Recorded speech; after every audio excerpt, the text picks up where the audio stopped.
That's the thing that cracks me up when people are like, I've got a way to do this and it's based on personal expertise. I'm like, no, it's not. And here's the challenge with personal expertise. You get into a conversation around, in my experience, this is what happened. And I'm like, if you do that, it's just going to turn into, pick your euphemism for an argument, because you're going to say, my experience is this. Single and now bias view. Right. And now it's, you don't know if you're if the person in the cave looking at the wall, or if you're the person out the back being like, hey, moron, you're seeing that wrong.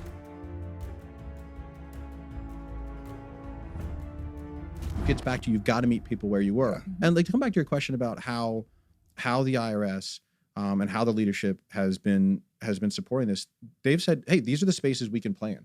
These are the spaces we want to really be able to drive it. And you've got to bring in that sort of change into, hey, I can't do a procurement this way. I don't have the authority to do a cyber phase 3 direct.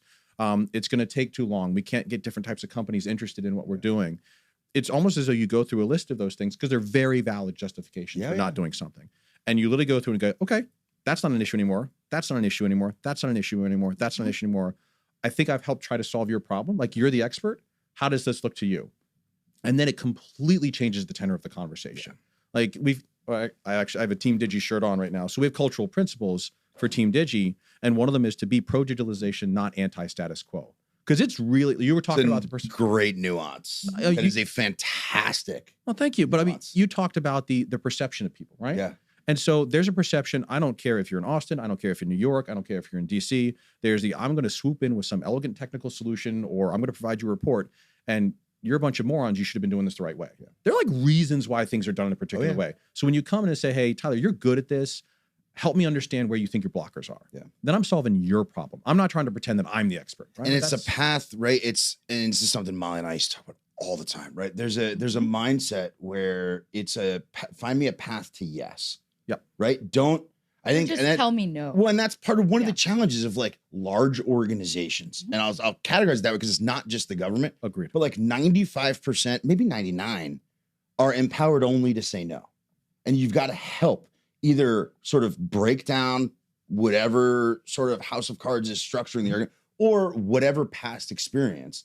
And I think that's where you guys sit. It's this interesting spot of having the sort of cross-governmental, having been the KO, now being in the chair, having done the startup stuff, the venture stuff, being the sort of face of a ton of innovation over the years, and now sort of kind of taking your own dog food and being like, hey, I'm going to come in. Right. But think about it. Like, not a lot of people make that jump and say, all right, I've been on the outside talking about how to come in. Now I'm going to go on the inside and help bring through. There's a huge opportunity to change the way people think in there. Well, and I spent 2 years at Homeland not getting anything done because I Luke Skywalkered that thing and came in.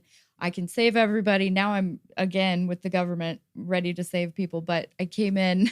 I am from the government. I'm here to help. I am, yeah. But I came in differently. And Harrison and I talked about that when I joined the team, where now I'll use his expertise and sit there and say, okay, I know that this is doable, but how do we say this in the governmental alien language that they can understand and that they can trust us? So like a little decoder ring. Exactly. He is my decoder Out of cereal ring. box translator. Yeah. Cracker Jacks, right? So he is helping me around that part, and that teamwork is something that I wish other agencies really wanted.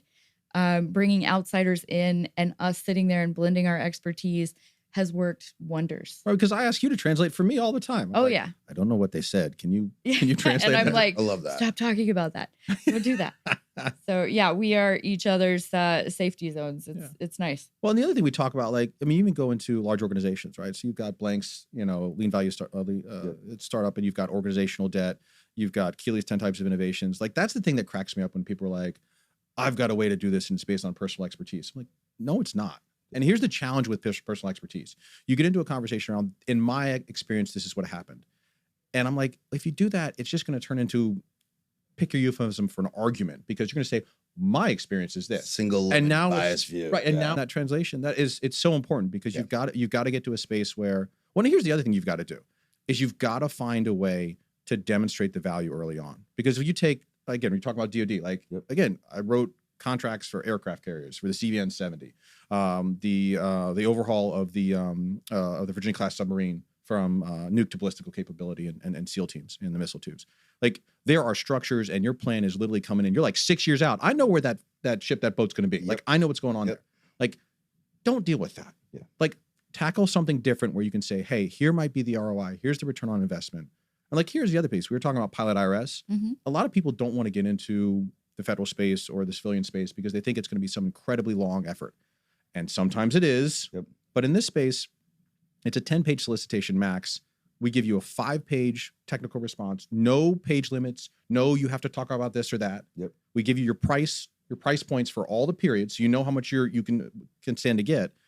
And then we say, okay, you make the 5-page cut, you come and you give us an hour pitch, Love that.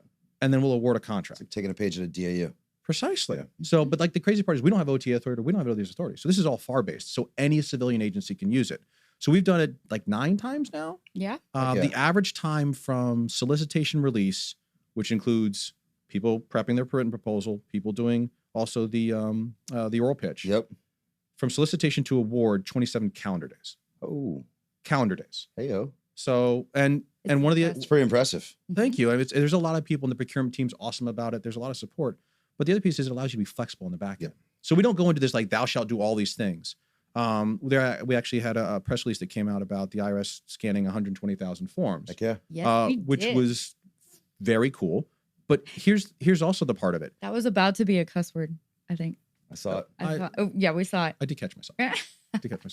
But like the spaces that came from a reality of I want to be able to scan in and take information, Yep. and I need to be able to decide later on what form it's going to be. And so that allows us to pivot. You're not being told what you're going to do for the next 60 months. It's I want you to be able to do case management. I want you to be able to do optical character recognition. Yep. And as you grow and as we learn together, then we'll talk about where it goes. Yep. And that's the piece. Like you essentially have a pitch every time at the end of the period. And am I allowed to mention we have several small businesses that are part of that scanning effort? And I'll go a little bit further, but I won't name names, but they ran circles around like very large businesses and proved the scanning could be done. Well, and- It's so impressive. What it gets back to because there are also at the same ones, there are also large businesses. But like Mhm. I think to go further on your point, the first 3 times we did it, I think we had 15 vendors. 4 of them had never had a federal contract ever. That's awesome. And they are nailing it. They are crushing it, and they're Yeah. backed by people everyone knows. Yeah. Yeah. Because it requires a lot of things. But yeah, we got large businesses because we asked for the right thing. Right. We didn't. And Yeah. right now we're looking at expanding that program. We'd love to invite like venture dollars at some point. We'd love to have our own fund internally, all like legal, ethical, all the disclaimers All and the things stuff. like that. But building out our innovation program, one of the key things, and any other agency really actually does need to take a model from us. Harrison's procurement background. He's not the procurement guy, even though people call him that all the time.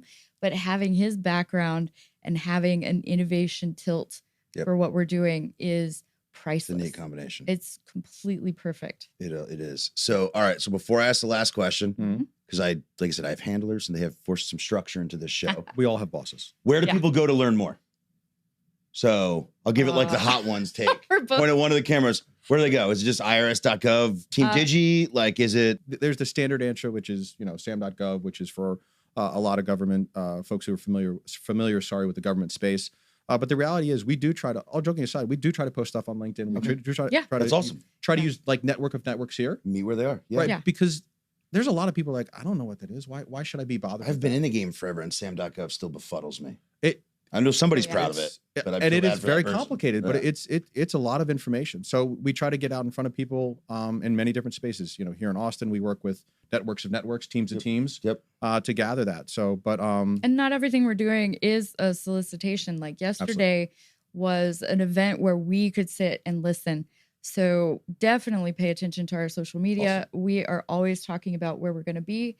And Harrison and I are both plugging into as many different networks and ecosystems as possible. So Okay. we really are trying to steal from stuff that's working across the government, especially in DoD. Awesome. Yeah.